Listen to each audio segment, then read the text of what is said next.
Yeah, back from Israel. Well, that's great, which is a good trip. The Holy Land. Holy Land. Well, today we start out with a question. What is the definition of success? Now, I would guess it's different for different people. Al Capone, on one hand, he had a definition. He said, you can go a long way with a smile, but you can go a lot farther with a smile and a gun. That actually worked out pretty well for him for a while. Didn't end too well. For me, I would say success is just the only place left after you screwed up the situation in every other possible way. But most law-abiding people would consider the ultimate success just being proven right. For some reason, winning the argument is more important to people than actually succeeding in fixing the problem. I think that might be even more dangerous than Al Capone and his Tommy gun. By the way, that's a real assault rifle, a Tommy gun. Now, if you watch the news today, you notice that people on one political side will root against the country succeeding because it would hurt their team. Now, if the economy looks too good and people start making more money, they will tend to vote for the party in power. If one side negotiates peace with a dangerous adversary, people will be more disposed to support them. So the other side does whatever they can to condemn the negotiations. So when people ask what would be considered success for their country, many would answer, do whatever it takes to get this president out of office. Not save the world from nuclear holocaust or bring millions of families out of poverty. To me, that seems kind of bass backwards, I guess, if you know what I'm saying. But that's just me. Now, you know what? When I think about it, it reminds me of a guy named Ray Bob Dungstool, a guy I knew from grade school. This scrawny kid, originally from Goat Lust, Arkansas, bet me that he could go a whole year living on nothing but lard cakes and fried matzo balls. I, of course, accepted the wager. Well, 12 months later, Ray Bob was reveling in his triumphant endeavor. He was right. But now Ray Bob weighs 450 pounds with full-blown diabetes and is living with his malodorous unibrowed stepsister who has to bathe him down weekly with an as-seen-on-TV pocket retractable hose and an extra-long ShamWow. By the way, that's a semi-true story. I did have a friend in grade school. So, the real question is, just one. So the real question is, did Ray Bob being right really make him successful? I would say not. So maybe the real question is, does being right without getting positive results mean you're a successful person? The rabbi says no, and he has the Torah. What else to prove it? Right. So, can the rabbi and the Torah give us as good as an example of this conundrum as a diabetic shut-in from Goat Lust, Arkansas? Rabbi. Right. Thank you. I knew it'd get there somewhere. Wow. Yeah. Right to the point. Right to the point. So, the question really is, why is it that people desperately want to be right? We all do, it seems like. Now, and you know what? Let's say you've got the domestic dispute. The domestic dispute at home about some issue or another. Always important. Right? Should you have bought this brand or that brand or not bought any brand at all or something like that, right? And and it turned out it didn't work out. So one side or the other takes great pains to prove to the other side that you see, the old "I told you so," I was right. Now, what do you gain from that? When it's all said and done, you're right. The satisfaction of winning. The satisfaction of winning, right? Okay, so the point is, you get nothing. We all know that. But why is that so sweet? Why is it so sweet? It's almost so sweet to us to be right that, like, for example, like I think you said in the introduction there are people that would almost wish that Kim Jong-un would nuke a country or two just to prove that Trump made a horrible mistake. Absolutely. Right? And this is, and I'm not picking sides because both sides are really equally just as hung up on this, and certainly in religious people who are very dogmatic, even perhaps more so. Although, I'm a religious guy, I'm also pretty dogmatic. Particularly like golden retrievers. I was going to ask that. Very good. But every show. so I'm not really like I'm not a stranger to being dogmatic or anything, you know. But certainly, religious people oftentimes feel it's more important to be right than to be successful. But both sides are very, very hung up on that. The thing is that that being right seems to give, if we have a fragile ego, people have really, really fragile egos, being right becomes more important than being successful. Because if there's success, what do I really get from it? It's true. Right? But if I can prove that I'm right, you know, so for example, I'm going to prove to that boss that I was right all along. Now, I'm out on the street. Right. You know, I'm looking for a not the job. best choice, but I'm looking for a job, and I'm holding like a cardboard. Right. I'm standing I'm holding a cardboard, you know, like that. But, you know, I proved it. I showed him. I showed him. So, but why is that? That really being right is a sign of a very fragile ego. So I'll bring you a great proof that I just noticed. The Torah portion that was read in synagogues this past Sabbath around the world was the portion called Balak, and it's about a king, and this king's name is Balak. Balak is living outside of Israel. He and his nation, the Midianites and the Moabites, they're living outside of Israel. The Israelites are coming out of Egypt, and they're going to enter into Israel, Canaan. In order to do that, they're going to cross through his land. And Balak is certain that they're just going to gobble him up. And he and his people, and they're going to wipe him out. And he is terrified. His nation is in existential peril. Right. They're all going to get wiped out. So he doesn't know what to do, because fighting against the Israelites is a tough thing, because he's already heard about the splitting of the sea and all these other miracles. And so he's, you know, understandably wary of picking a fight with Israel, but he wants to stop them. So he comes up with this great idea. There is this sorcerer named Bilam.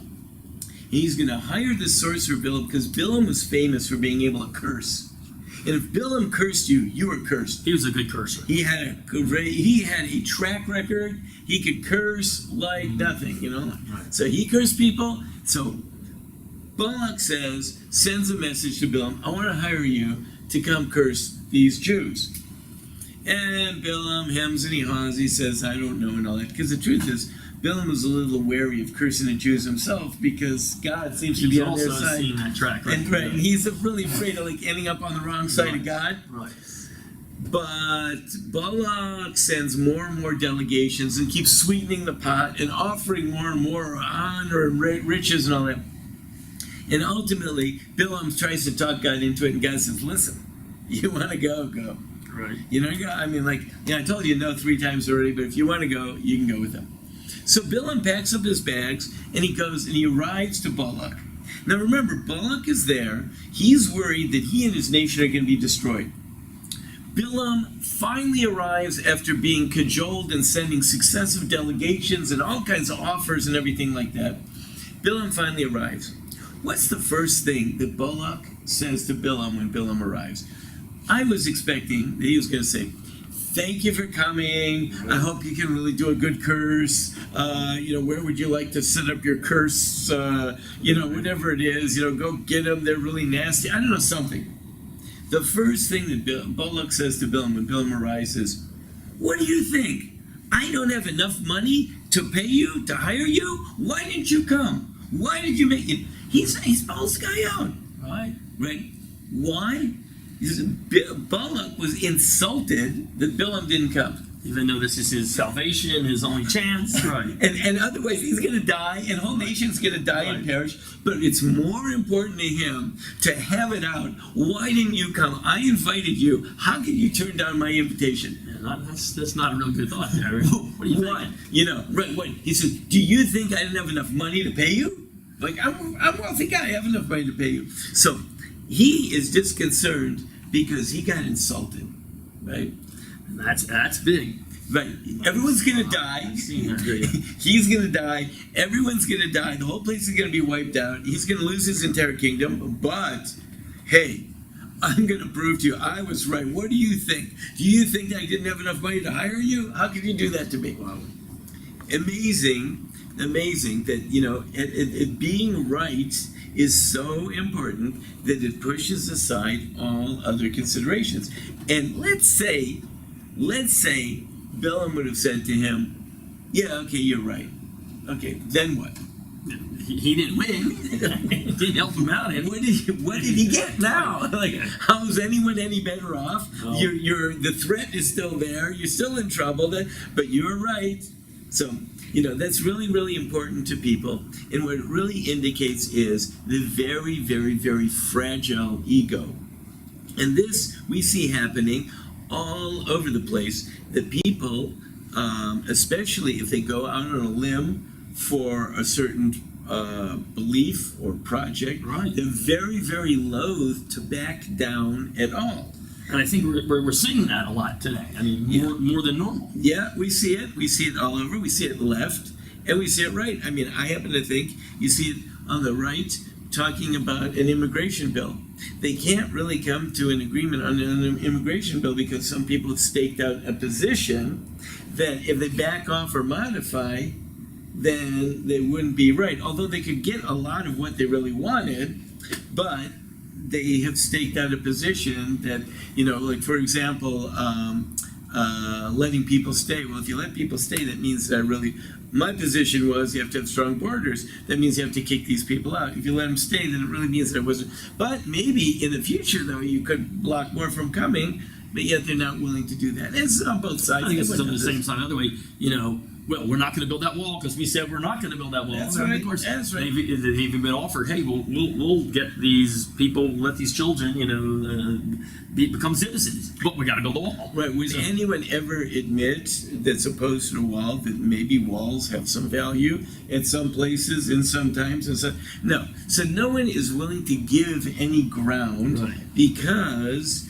they need to be right. Well, of course, when you can't give any ground, then it's going to be impossible to find a solution, a resolution. Right. And for me, obviously, this has never been a problem because I'm usually right, so I've never had this issue. But I know for others, this really can be an egocentric situation. Right. You have to have a very strong,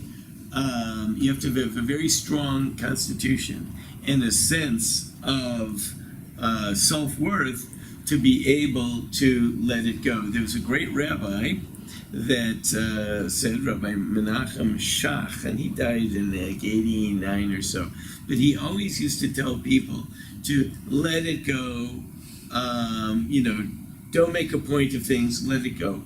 When he needed to make his points, he would make his points, and he would oftentimes stand his ground, but he always found that in interpersonal issues, let it go, because you'll find when you let it go, oftentimes you can get to where you want it to go, even though the other person walks away thinking that they were right. Yeah, and I've actually seen some people's negotiating tactics like that who win. Actually, Abraham Lincoln was actually good. If you read history, he would go out there and he'd have the radical Republicans on this side, the Democrats on this side, and they argue them, and they would leave there thinking they just beat the heck out of this guy. Right. And later on, they're looking for the wallet because he just was humble and he made them think they won. But in the long run, he won. There are people like that who can do that. That's right. The key to doing that is to having success. And I just had this recently. Recently, I had an issue, and I was writing a response to the issue, to a certain issue, and I said to someone, "What do you think about this?" Before I sent it off, and the guy said to me, "It sounds to me like you want to be right." He says, "Sounds to me like your ego is talking over there, right? So how about rewriting that in such a way that you'll get what you want? But like try not to be right." And I reread it and I go, "I'll be darned." How do you like that, right? Because I was making a point in there. I was pointing out to the other person, that you were really at fault here. You really messed up. You really da. And he said, "I'm just like straightening it out and leaving out all the need to point out where the other person was wrong." That's a good point, because if you could do that, you probably would end up succeeding more in life by allowing success to happen. That's right. And actually, if you are right, then oftentimes you're really wrong. Because if your need to be right was so Right. important that it was not, maybe you were in essence right, but if you need to be right for your own ego, then it's really wrong. Now the point might be right, but me, it's not. I'm not into it because of the point. I'm into it because of me, right? I don't really want this because I don't really want you to acknowledge this because it's really right. I really want you to acknowledge this because it's my opinion, and I want you to acknowledge that I am right. So actually, oftentimes, being right is actually being wrong, because you could even really be right, but when you make it about you, then it's wrong. Now you understand now why the rabbi is not in politics. You got That's right. literally 5 minutes. You have to be right in politics. Right. You have to be, and that's I don't think you Right. make So it do it. I actually don't believe that. I think that we're going to come to a point where someone's going to come along, because politics is very You can say it's a cyclical, pendulum. but I don't know. Yeah. It's a pendulum, and I think that at a certain point, people are going to start to get sick of everyone on all sides, like digging in their heels. And as we talk about, when they're talking about now that the divide is so wide, everyone between your right and left and all that, Right. it's not that the divide is so wide. The divide has always been very, I very agree. drastic. I agree. You know, one time and they talk about like there's no civil discourse in Washington. You know, before the Civil War, some guy came in and beat a senator on the Senate floor. Summer. He beat Summers. Brooks. This guy He beat him with a cane, and he was like in the He was in the hospital. hospital for 6 months. Right. He didn't come out. And then it happened on Senator the Senate. Sumner from Boston. Yeah. So he beat. Yeah. And it happened on the Senate floor. I mean, talk about civil discourse. They were cheering. It was great. Right. This, this is nothing compared to that. Right. So I think that people have often been. By the way, the guy got reelected by a huge vote. Guy Brooks, who beat the guy. This is huge. I guess he shows he's a real man. He was right. Yeah. That's how it works. So they talk about a big gulf and a lack of civil discourse. Yeah, we haven't changed that much. So, as a matter of fact, I think who says we're even worse? I mean, I think if anything, We could be. these guys could have been worse. But the point is, though, that if people can find a way to say, listen, I'm not an ideologue, I'm a problem solver. Okay? So when someone will come along and say and promote themselves as a problem solver, and really be able to see, okay, listen, we've got these two sides. Like, for example, there is, I believe, on the abortion, anti-abortion debate, I believe that, there's always these arguments, well, what about, and issues of rape and incest? Always the rape and incest thing comes up. Like that happens every day. Right. It's like three Right. kids were better, but anyway. If the other side could say, okay, you're right, we'll make an exception in rape and incest, like you said, which is going to be like how many Two kids. How many so it could actually, I would think it would turn out that actually like many less abortions could be happening. But that's not the point. You're running. Let's say you're the conservative and you're running down in Alabama or anywhere on the conservative side. You've got to say 100%. I am 100% against abortion. Now, if you're running in California, they're going to say free abortions for everybody all the time. You cannot make that today. Now, Right. maybe there's a time in the future where they're going to happen. Because there is a desperate need This is who to I be right. Got to be right, and you Right. can't give on somebody like that. But you could, in practice, you could say, you know what? If I give in on this, next year there will be less abortions. Which is true. Right. No, And that's don't we okay. all want less? No, Right. we want to be right. So, and the bottom line is because we want to be right. That's a good point, I think though. that's the issue. We want to be right, and that is really. Oh, and why is that? Because we all are not sure that we really are right. That's the bottom line. The reason we need to be right is we're really not sure we're right. People who know they're right, they don't need to be right. They know they're right. They're right. Anytime you see someone who desperately needs to be right, Need that I confirmation. believe I need it's that because they don't really know that they're right. And the only way I can know for sure I'm right is if I get you to acknowledge that I'm right, then I'm right. And that, of course, means that I am living through you. Because me Right. being right is totally dependent on you. People who know that they're right, they just go about their business and I know I'm right, and I'm taking take care of business, and I don't care if you think I'm right or you think I'm wrong. It really doesn't matter to me. I know what I'm doing, and therefore they become very pragmatic, and they actually can solve problems and get more of what they want because they know that they're right, and they don't need someone else to acknowledge them.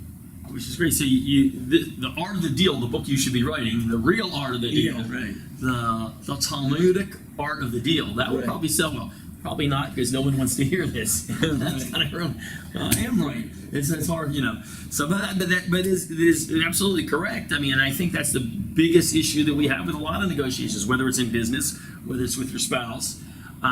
Because for me, again, my wife is always right, and she'll tell you that. So and if not, we're gonna have a problem for a long time anyway. Right. But you have that situation. I think if people realize the ultimate goal is not being right, the ultimate goal is a little bit further down the line. Right. And it might be the situation. Yeah.